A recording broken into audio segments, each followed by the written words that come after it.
नमस्कार, मी राधा स्वागत करते तुमचं राधास मॅजिक किचन या आपल्या यूट्यूब चॅनेलवर। तर शिल्लक राहिलेल्या भाकरीपासून आज आपण मस्त असे चमचमीत सोनं तयार करणार आहोत। शिल्लक राहिलेली भाकरी घरी कोणीच खात नाही, मग काय करायचे? जर तुम्ही या पद्धतीने भाकरीचं सोनं कराल तर सर्वच आवडीने खातील। तर कसे बनवायचे यासाठी रेसिपी अगदी शेवटपर्यंत नक्की पहा। चला तर मग आजच्या रेसिपीला आपण सुरुवात करूया।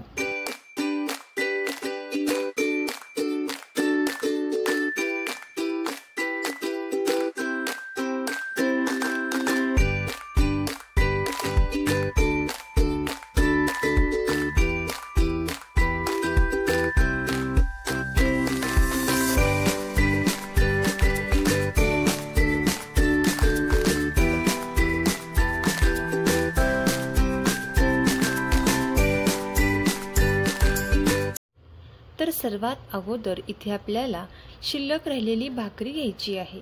इथे मी 1.5 भाकरी घेतलेली आहे। आता या भाकरीचे तुकडे आपल्याला करून घ्यायचे आहेत। अगदी खूप मोठेही नाही किंवा खूप लहानही नाही, या पद्धतीने इथे आपण या भाकरीचे तुकडे करून घेणार आहोत। तर तोपर्यंत जर तुम्ही आपल्या चॅनेलवरती नवीन आला असाल तर नक्कीच आपल्या चॅनेलला सबस्क्राईब करा आणि सबस्क्राईबच्या पुढचे बेल आयकॉनचे बटन दाबा, जेणेकरून इथून पुढच्या छान छान रेसिपीज सर्वात अगोदर तुम्हाला पाहायला भेटतील। आता इथे मी याच पद्धतीने या भाकरीचे तुकडे करून घेतलेले आहेत।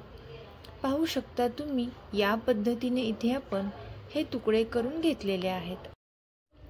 आता हे भाकरीचे तुकडे आपण एका मिक्सरच्या भांड्यामध्ये काढून घेणार आहोत। सर्व भाकरीचे तुकडे इथे मी या मिक्सरच्या भांड्यामध्ये काढलेले आहेत। आता आपण हे मिक्सरला बारीक असे करून घेणार आहोत। बारीक करताना इथे आपल्याला अगदी खूप बारीकही नाही किंवा खूप मोठेही नाही, या पद्धतीने बारीक करून घ्यायचं आहे। पाहू शकता तुम्ही, या पद्धतीने रवाळ टेक्स्चरमध्ये इथे आपल्याला हे बारीक करून घ्यायचं आहे।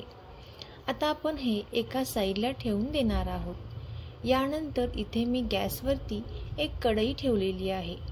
कढई छान गरम झाल्यानंतर यामध्ये आपल्याला 2 ते 3 चमचे तेल घालून घ्यायचं आहे। तेल छान गरम झाल्यानंतर यामध्ये आपल्याला एक अर्धा चमचा मोहरी घालून घ्यायची आहे।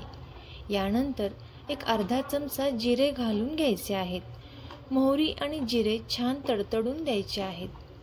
1-2 मिनिटांनंतर हे छान तडतडल्यानंतर यामध्ये आपल्याला थोडेसे शेंगदाणे घालून घ्यायचे आहेत। आता हे शेंगदाणे आपल्याला लालसर होईपर्यंत छान असे तेलामध्ये परतून घ्यायचे आहेत।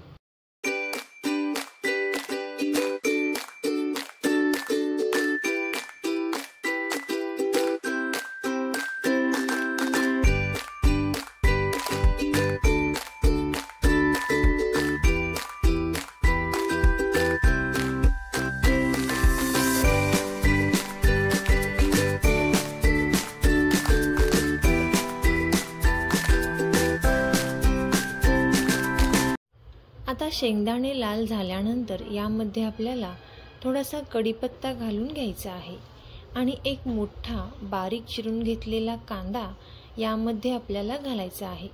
कांद्याचे प्रमाण इथे आपल्याला थोडे जास्त ठेवायचं आहे। आता आपण हा कांदा सुद्धा तेलामध्ये छान असा परतून घेणार आहोत। 3 ते 4 मिनिटांपर्यंत आपल्याला हा कांदा तेलामध्ये छान असा परतून घ्यायचा आहे। यानंतर यामध्ये आपण एक मीडियम साईजचा टोमॅटो बारीक चिरून घेतलेला यामध्ये घातलेला आहे। आता कांदा आणि टोमॅटो आपल्याला तेलामध्ये छान असा मऊ होईपर्यंत परतून घ्यायचा आहे।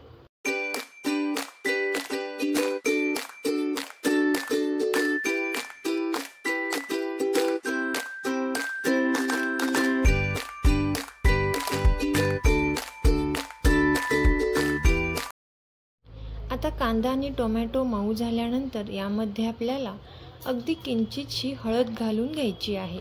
1 चमचा धने पावडर आपण यामध्ये घातलेली आहे आणि एक अर्धा चमचाला पण थोडीशी कमी लाल तिखट यामध्ये घालायचं आहे।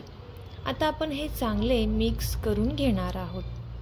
हे मिक्स करून घेतल्यानंतर आता यामध्ये आपल्याला आपण जे भाकरीचे तुकडे मिक्सरला बारीक करून घेतलेले आहेत ते तुकडे आपल्याला यामध्ये घालून घ्यायचे आहेत। आता इथे आपण हे चांगले मिक्स करून घेणार आहोत। जर तुम्हाला भाकरीचे हे तुकडे खूप कोरडे वाटत असतील तर तुम्ही यामध्ये थोडासा पाण्याचा शिंतोडा देऊ शकता। आता हे आपल्याला मंद आचेवरती छान असे भाजून घ्यायचे आहेत। हे मिक्स करून घेतल्यानंतर यावरती आपण थोडीशी कोथिंबीर घालून घेणार आहोत। आता कोथिंबीर घातल्यानंतर आपण हे पुन्हा एकदा चांगले मिक्स करून घ्यायचे आहे। तर तुम्ही या रेसिपीला काय म्हणता हे कमेंट करून नक्की सांगा। तर आमच्या इकडे या रेसिपीला सोनं म्हणतात। तर तुम्ही यासोबत दही किंवा डाळीच्या आमटीसोबत हे खाऊ शकता। आता आपण हे चांगले मिक्स करून घेतलेलं आहे। पुन्हा एकदा आपण यावरती झाकण ठेवून एक 5 मिनिटांसाठी छान अशी वाफ येऊन द्यायची आहे।